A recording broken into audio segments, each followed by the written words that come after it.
어느덧 목사와 장로의 자격에 대해서 네 번째 시간입니다.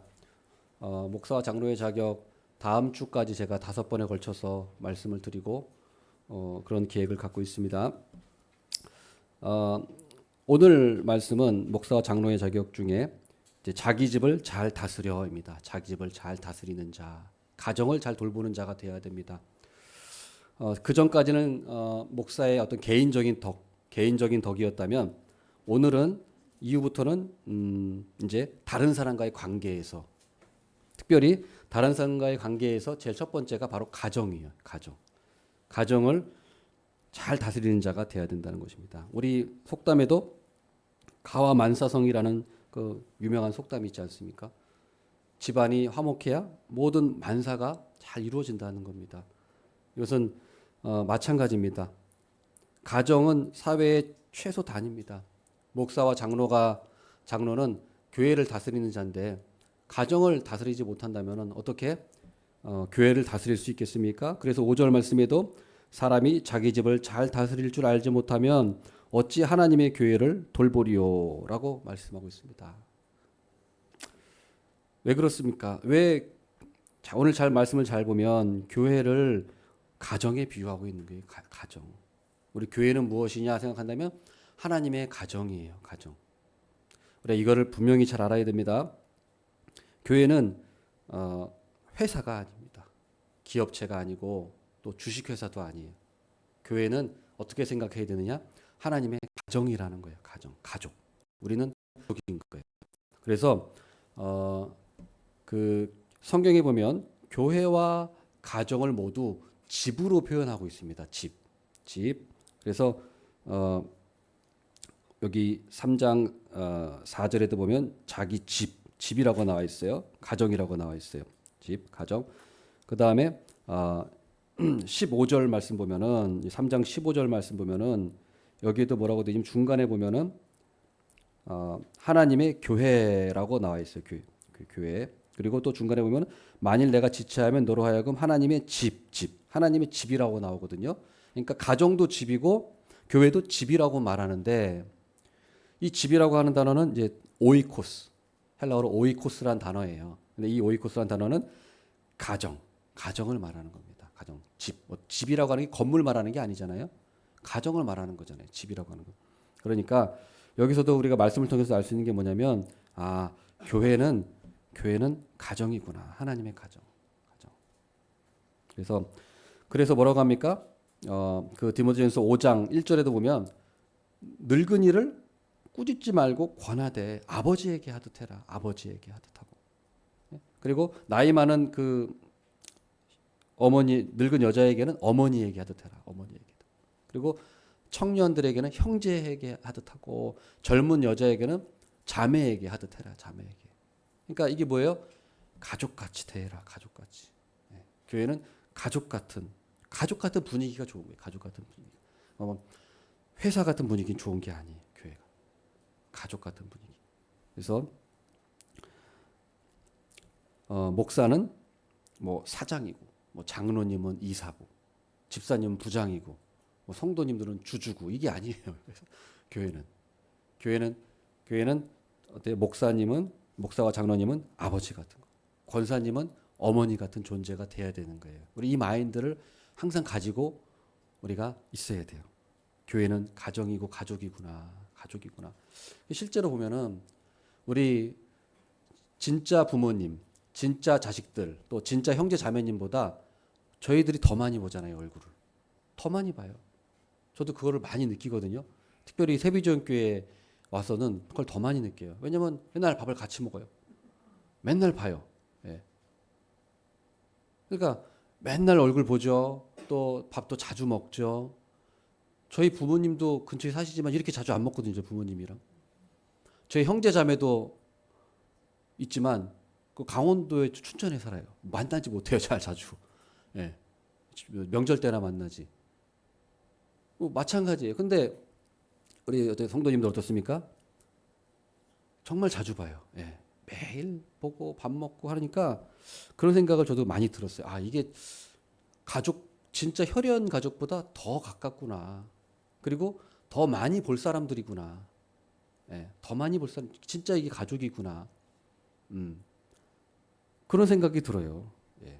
그러니까 우리가 교회를 생각할 때 그냥 주일날 한 번 와서 예배드리는 장소구나 이게 아니고 이게 우리가 이 가족이고 이 관계가 가족과의 관계구나. 우리가 이것을 그런 마인드를 가져야 돼요. 그래서 너무 막 교회는 그냥 회사 같은 곳이야. 그냥 내 할 것만 하고 그냥 집에 딱 가는 곳이야. 이게 아니라는 거예요. 예.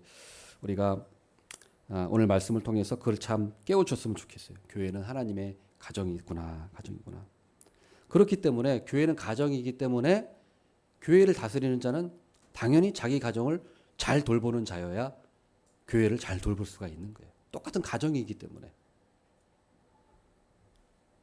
그래서 가정을 잘 돌보는 사람이어야 됩니다. 목사와 장로는 가정이 불행하고 한 사람은 교회를 돌볼 수가 없어요. 가정이 화목한가, 가정을 잘 다스리는 자인가, 그걸 우리가 잘 봐야 됩니다. 잘 봐야 돼요. 그러면서 그러면 어떻게 해야 되는가? 두 가지가 있는데 첫 번째로는 배우자와 좋은 관계해야 돼요.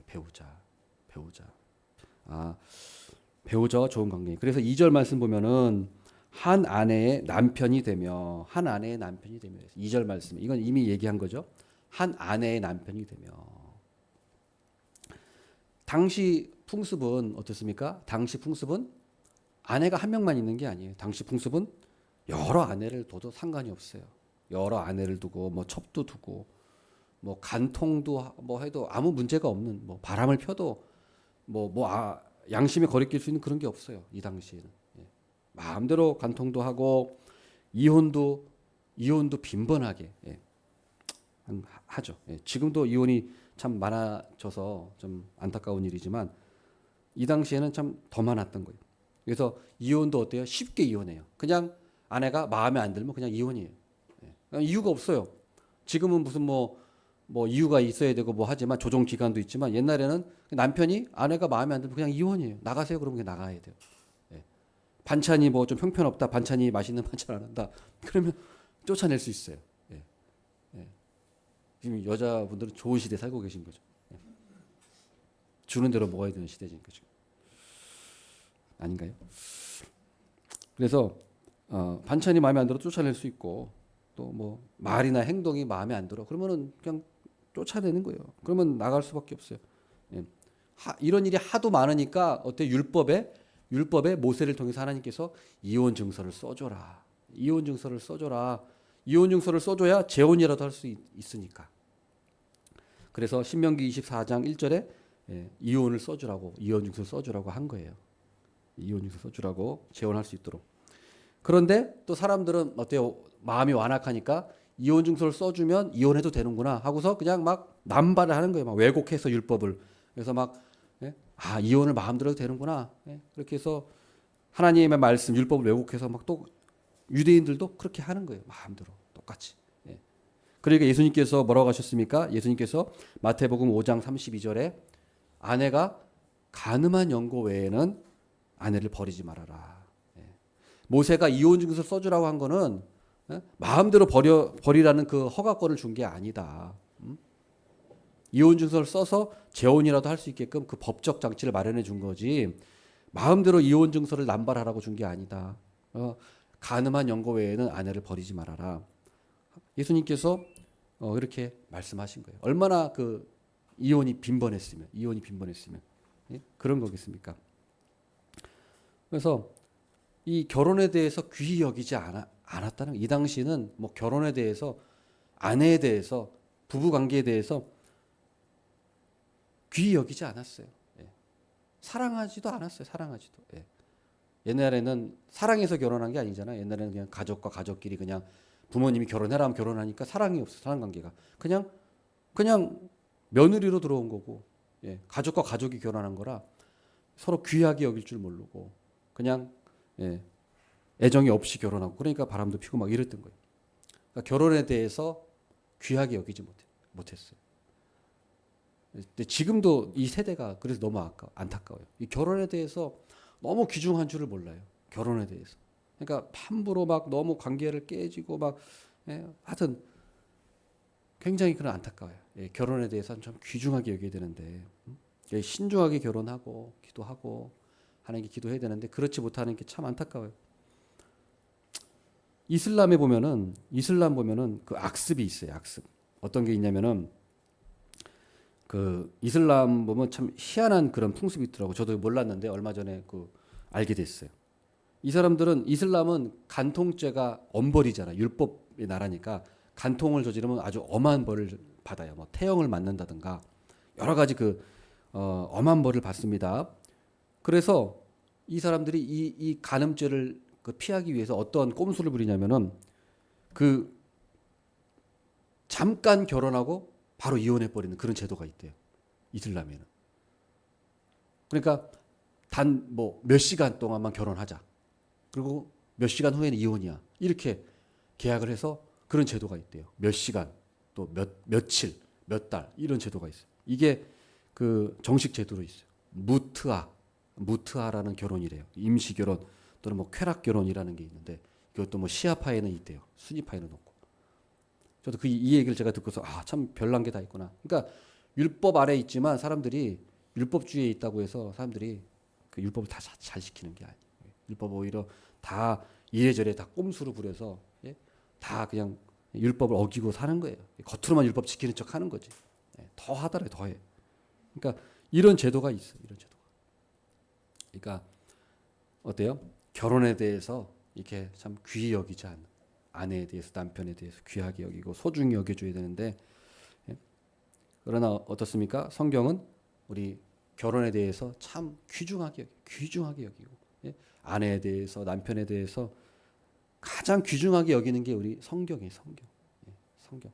사람에 대해서도 가장 존귀하게 여기는 게 바로 성경이에요. 예, 성경. 그리고 결혼에 대해서도 부부에 대해서도 이 정말 이 성경 말씀만큼 하나님 말씀만큼 부부 관계에 대해서 귀중하게 가르치는 것이 없습니다. 그래서 우리 목사와 장로는 어때요? 결혼을 귀히 여기는 자예요. 아내를 사랑하는 자예요. 저도 마음이 좀 뜨끔해요. 아, 참 많이 못했는데 예, 저도 아, 더 사랑해야겠고 더 귀중하게 여기겠구나. 사실 마음에 많이 찔려요. 예. 그러나 아무튼간에 우리가 목사와 장로뿐만 아니라 우리 모든 사람이 이 부부 관계에 대해서 아, 좀 더 내가 귀중하게 여겨야 되는데 더 사랑해 줘야 되는데 하지 못한 거에 대해서 우리가 또 회개하고 또 하나님 말씀대로 부부 간에 더 귀하게 여기는 우리 모두가 되기를 바라겠습니다. 그다음 두 번째로는 자녀들로 공손함으로 자기 집을 잘 다스려 자녀들로 모든 공손함으로 복종하게 하는 자라야 할지니라 말씀하고 있습니다. 자녀들을 잘 다스려야 된다. 잘 다스려라는 이 단어는 헬라어로 보면은 프로이스템이에요. 프로이스테미. 그러니까 프로는 뭐뭐 앞에, 이스테미는 서다. 그래서 앞에 선다는 거예요. 그러니까 잘 다스린다는 말은 앞에 선다. 그러니까 무슨 말입니까? 모범을 보인다. 잘 다스린다는 건 모범을 보인다는 거예요. 부모가. 자녀들에게 공부하라고 하는데 부모님은 맨날 거실에서 TV 보고 자기 할 거 하면은 되겠습니까? 자녀에게 형제와 자의 사이좋게 지내라고 하는데 늘 부부는 부부싸움을 해요. 안 되겠죠? 또 자녀들에게는 신앙생활 똑바로 해라, 예배 잘 드려라, 예수님 잘 믿어라 하면서 정작 본인은 또 예배에 잘 빠지고 불성실하게 해요. 기도도 하지 않고. 그런 부모에게 자녀들이 무엇을 배울 수 있겠습니까? 자녀들에게 말하기 전에 내가 먼저 모범을 보여야죠. 공부하라고 하기 전에 먼저 공부하는 모습을 보여주고 형제 사이 잘 지내라고 하기 전에 부부간의 화목한 모습을 보여주고 또 예배 잘 드려라 하나님 잘 믿어라 하기 전에 내가 먼저 예배 잘 드리고 기도하고 하나님 잘 믿으면 그러면 되는 겁니다. 자녀들은 따라오게 돼 있어요. 자녀들이 부모의 모습을 보고 배우는 겁니다. 그래서 우리 간증 그런 거 보면은 그런 말이 많잖아요. 자녀들이 방황하다가 참 그 어느 순간 집에 들어갔는데 어머니가 나를 위해서 눈물 흘리며 기도하는 모습을 들어서 그때 자기가 정신이 번쩍 들고 하나님께로 돌아오는 그런 일이 간증으로 보면 그런 일 많잖아요. 또 아버지가 하나님 잘 안 믿었는데 연세가 드시고 이제 집에 계시면서부터는 매일 말씀을 읽으시고 또 그렇게 기도에 힘쓰는 모습을 보면서 자기가 참 그런 마음의 감동을 받아서 하나님 말씀대로 또 신앙생활 잘 따라오는 그런 간증도 또 많이 있습니다. 근데 어떤 분은 또 이런 말을 해요. 자기는 나는 우리 시어머니가 다니는 교회는 죽어도 안 갈 거야. 이렇게 말하는 며느리들이 또 많이 있대요. 교회에서는 권사님인데 집에만 오면은 정반대라는 거예요. 그러니까 뭐 이런 경우도 있어요. 우리가 비행기 타면 승무원들이 우리가 위급 상황에 어떻게 해야 되는지 막 이렇게 알려주잖아요, 앞에서. 그때 산소 마스크가 내려오면 먼저 부모부터 쓰라고 합니다. 부모부터 먼저 산소 마스크를 착용하고 그 다음에 자녀들에게 씌우라 그래요. 그러니까 똑같은 겁니다. 부모가 먼저 바로 서야, 바로 신앙생활을 해야, 또 바른 인격을 가지고 자녀들을 양육해야 자녀들이 바른 신앙생활을 하고 클 수 있는 거예요. 우리가 그런 사실을 우리가 꼭 기억해야 돼요. 제가 아는 그 선교사님이 한 분 계신데 두바이에 계신 선교사님이에요. 지금 두바이에 폭격이 일어났잖아요, 얼마 전에. 그래서 단톡방이 있어가지고 저도 괜찮으시냐고, 폭격이 일어났을 때 두바이에 괜찮으시냐고 선교사님한테 문자를 카톡을 보냈더니 괜찮다고 뭐 이렇게 뭐 옆에서 이렇게 폭격이 일어나긴 했는데 괜찮다고 굉장히 그 아무렇지도 않게 의연하게 그 계시더라고요. 사람들은 막 지금 귀국하려고 막 노력하는데 그분은 들어올 생각도 안 해. 그냥 거기 그냥 계속 그냥 있으시더라고요. 가족들도 다 있는데 그런 선교사님도 계신데 참 그 선교사님은 특이한 게 3대가 선교사 집안이에요. 3대가. 그 선교사님의 부모님도 선교사님. 제가 중국에 있을 때 알던 선교사님인데 그 부모님도 중국 선교사셨고 그 부부도 중국에 선교사로 하시다가 두바이로 가셨어요. 몇 년 전에. 두바이에 선교하시고. 근데 더 놀라운 건 자녀들까지 또 선교사로 또 헌신을 했어요. 그 자녀들도 제가 알거든요. 그 자녀는 지금 의사 준비를 하고 있는데 의료 선교사로 하나님께 헌신하고 또 딸이 있는데 딸은 또 한동대 가서 또 이제 또 선교사로 이미 그러니까 어렸을 때부터 선교사로 헌신했더라고요. 그러니까 자 그거 보고 놀랬어요. 아니 할아버지도 선교사님, 할머니 선교사님, 부모님도 선교사님인데 손주까지 선교사로 헌신을 했다. 참 그것도 의료 선교사로 또 여러 공부도 잘하는 애들인데 그런 선교사로 또 이렇게 헌신한다는 모습을 보면서 저 집은 정말 대단하다. 대단하다. 그런 생각한 적이 있어요. 그리고 그 선교사님들을 만나도 진짜 대단하긴 해요. 진짜 믿음이 보통 사람이 아니에요. 그러니까 그걸 보면서 제가 느낀 게 뭐냐면 참 선교사의 자녀로 자랐으면 선교하기 싫을 수도 있잖아요. 부모님이 힘든 모습도 보고 어려운 모습도 보고 했는데도 불구하고 또 선교사로 자녀들이 한다? 그러니까 그 부모님들이 어렸을 때부터 자녀들에게 그러니까 그 자녀들도 바로 준 선교사를 어렸을 때부터 그런 마인드를 가지고 자란 거예요. 듣고 보고 자란 게 선교하는 거니까 그런 마인드가 자녀들에게 그냥 생활화돼 가지고 어렸을 때부터 당연히 선교 이렇게 나가더라고. 그런데 하나님이 참 복을 많이 주신 것 같아요. 근데 가만 보면은 우리 선교사님들 자녀들이 그런 자녀들이 많아요. 보면 물론 잘못된 자녀들도 물론 있지만 제가 본 자녀들을 보면 선교사님들 자녀들은 대부분 잘 되더라고요. 선교사님 자녀들은 대부분 공부도 잘하고 똑똑하고 또 굉장히 신앙도 좋은 사람들이 많아요. 보면은 신기할 정도로 하나님께서 그런 복을 주신 것 같아요. 그런 어떤 말로만 하는 게 아니라 그 삶을 통해서 자녀들에게 전수가 되는 신앙. 그래서 우리가 자녀들에게도 우리가 그냥 무조건 너 신앙생활 잘해야 돼 이게 아니고 모범을 먼저 우리가 보였으면 좋겠어요. 자녀들에게 먼저 우리가 예배드리고 기도하고 항상 하나님께 그런 신앙생활하는 그런 모습을 우리가 자녀들에게 보여준다면 자녀들은 뭐 거의 뭐 엇나가더라도 분명히 돌아올 겁니다. 순간 조금 엇나갈 수 있을 거예요. 그러나 그러더라도 분명히 돌아올 줄로 믿습니다.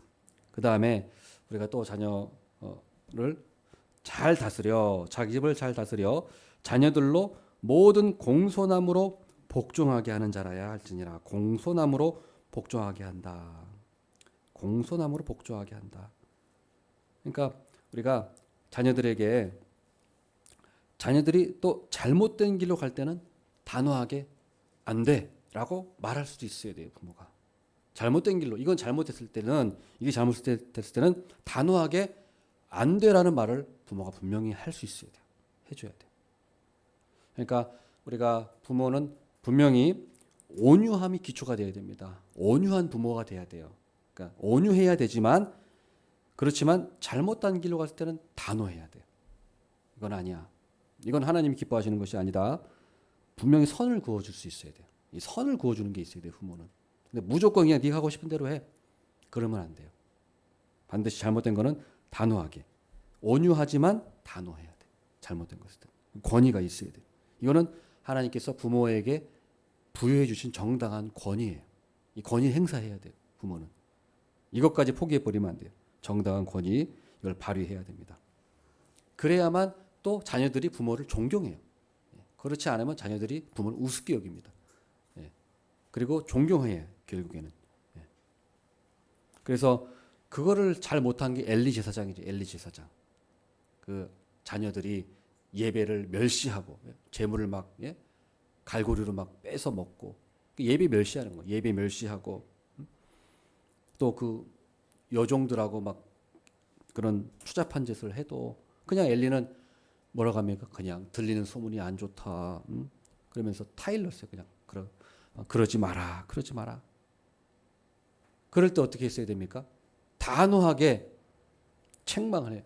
책망하고 너 지금 하는 제사장 그만 못하게 하고 제사장 내려놓게 하고 단호하게 했으면 엘리 제사장 가문이 망하지 않았을 거예요. 다시 하나님께 회복이 됐을 건데 엘리 제사장이 그거를 못했어요. 단호하지 못했어요. 잘못한 것에 대해서는 분명하게 선을 됐어야 되는데 그걸 못한 거예요. 타협하고 우리가 이 시대의 흐름이 그래요. 이 시대 흐름이 민주적이라고 하는 게 다 좋은 게 아니에요. 민주적이라고 하는 가정에서 부모의 권위가 있어서 민주적인 걸로 다 할 수는 없어요. 부모가 지시하는 것을 따라야 되고 명령하는 걸 따라야 되는 부분들이 있단 말이죠. 근데 지금은 세대가 아주 잘못 가고 있어가지고 가정이 그냥 민주적이면은 나는 민주적인 부모야라고 만족해서 근데 보면 TV에 나오는 말썽 일으키는 자녀들 보면 다 부모들 어때요? 자기는 민주적이라고 하는데 애들은 말을 안 들어요. 말을 안 들어요. 그래서 그게 문제예요. 근데 우리 기독교인들은 그거 좀 잘 분별해야 돼요. 온유하지만 자녀가 잘못된 게 있을 때는 분명히 안 되라고 말할 수 있어야 되고 강제로 할 것도 강제로 할 수 있는 부분도 있어야 돼요.